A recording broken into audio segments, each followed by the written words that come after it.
nagtatanong sa atin, Day, kung bata lang ba talaga yung inaalagaan ko or all around ba daw yung trabaho ko dito. Gusto niyang malaman kasi syempre may mga napapanood na siya na may idea na siya kasi baka daw yung iba may katulong na gumagawa ng gawaing bahay. So gusto niyang malaman galing sa akin. So, based sa experience ko, grabe. Grabe. Wala talagang ka-pressure, Sa ko naman, sa GO ko, tungkol lang talaga sa bata. Yung aking naka-duties and responsibilities nakalagay doon tungkol sa bata. Then, ayun na nga, pagdating ko dito, meron silang tagaluto, tagalinis. For now, kasi hindi pa lumalabas yung isa pa lang yung alaga ko eh. Tapos alam nyo, yung alaga ko, hindi siya alagain, napaka-independent, talaga. Na-amaze talaga ako. Kasi sa Hong Kong, kailangan naka-watch ka talaga. Hindi dapat maalis sa mata mo. Nahahalata siguro ni amo na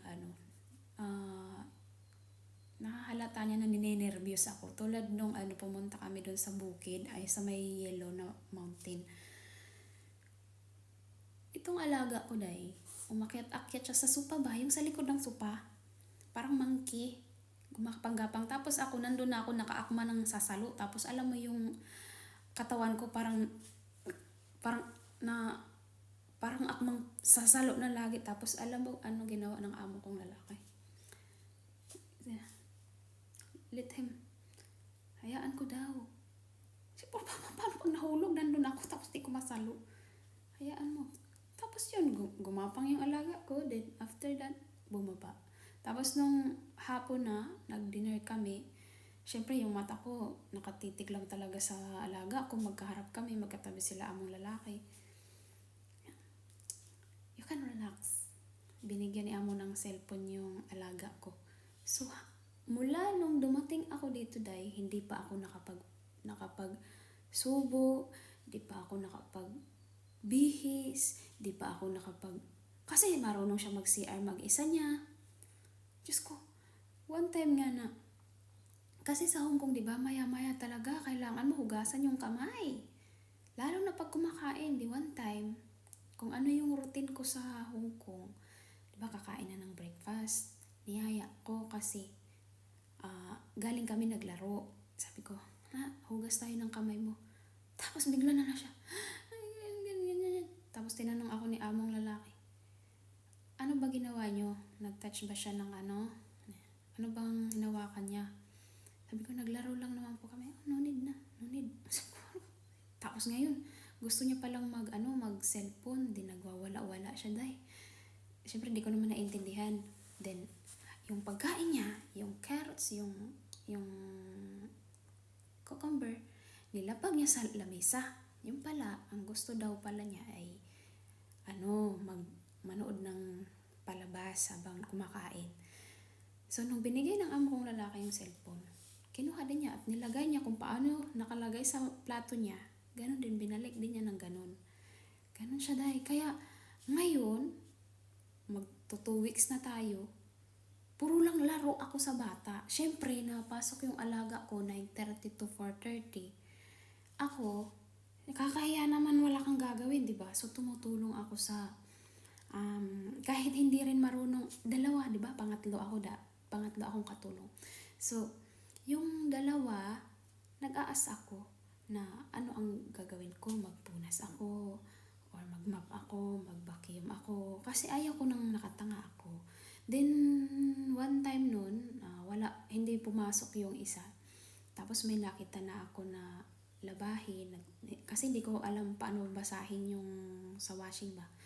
Nagtatanong ako kay amo. Tapos tinuro niya man sa akin, then sabi niya, no din daw nagawin ko lahat ng gawain. Kaya ngayon,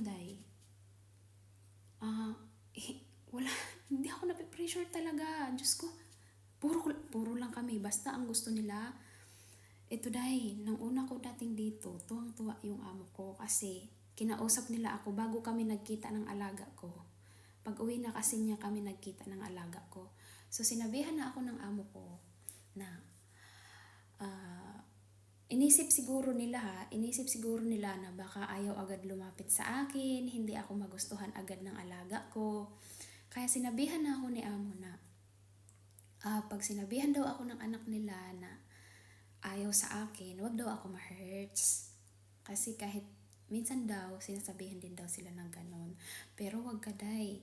Pagdating ng alaga ko, dire-diretso agad siya sa room ko. Tapos kumatok na sa akin. Uy, di ba?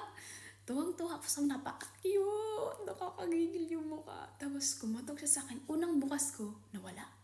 Yung pala umikot siya. Parang gusto niya silipin doon sa bintana. Hindi naman niya abot. Tapos sinara ko. Kumatok ulit. Oh, ayun na siya. Ang cute-cute niya, day. Tapos sakto, day, may dala akong something laruan ba galing Pandayan. So, binigay ko. Ayun, naglaro na kami. Tapos biglang sumunod pala yung nanay. Oh, naglalaro na kami. Ang saya-saya din. Nung pumunta na kami sa bahay nila, sabi ng amo kong babae, kumbaga natuwa sila kasi hindi daw nila in-expect na pagkagaling niya sa school, nilapag lang daw niya yung bag, halatakbo na papunta dito sa akin. Hindi nila in-expect na magugustuhan ako agad ng alaga ko. Hindi tuwang-tuwa ako kasi yun yung alas natin.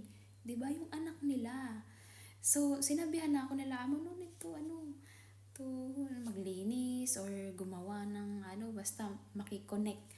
Kasi, kung lalabas na yung isa, doon na talaga magbabago. Pero hindi ako napipressure kasi ang dami nga namin. Oo.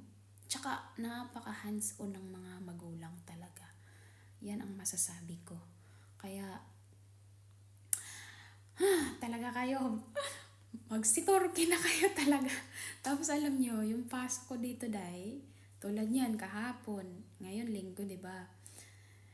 Ang sabi ni amo, kahit 9 ka na pumunta, wag masyadong maaga kasi sarado pa yung bahay, nandun lang ako sa labas. Ayoko din kasi malate sa sinabi na oras.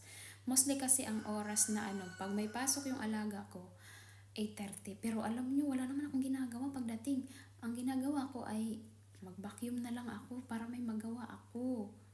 Kasi hindi mo na nga kailangan subuan yung alaga mo. Kaya mahihiya ka talagang hindi gumawa. Ano gagawin mo? Display? Bisita? Ganon. Hindi ako mapakali. Tsaka hindi ako sanay sa ganon. Sabi ko nga, sa Hong Kong kasi hindi ka pwedeng magpahinga. Hindi ka pwedeng nakikitang magpahinga. Ay, grabe naman. Sabi ganon. Dito, kabaliktaran talaga, sabi ko. Then, tulad kahapon, sinabihan ako na, kahit 9 ka na pumunta. Tapos, ang dami pang break time. Uwi ng alas 12, balik ng 1:30, tapos uwi ng alas 6, balik ng minsan 7, 8, ganyan. Kasi bago matulog yung alaga ko, nakikipaglaro ako. Depende sa alaga ko kung gusto pa niya makipaglaro. So, yun day. Pero hindi ko alam kung lahat ganito. Pero mostly yata ganito. O, diba? Ay, sarap ng buhay! Magsisilipat na talaga kayo dito sa Turkey. Mababa pa ang gastos, diba?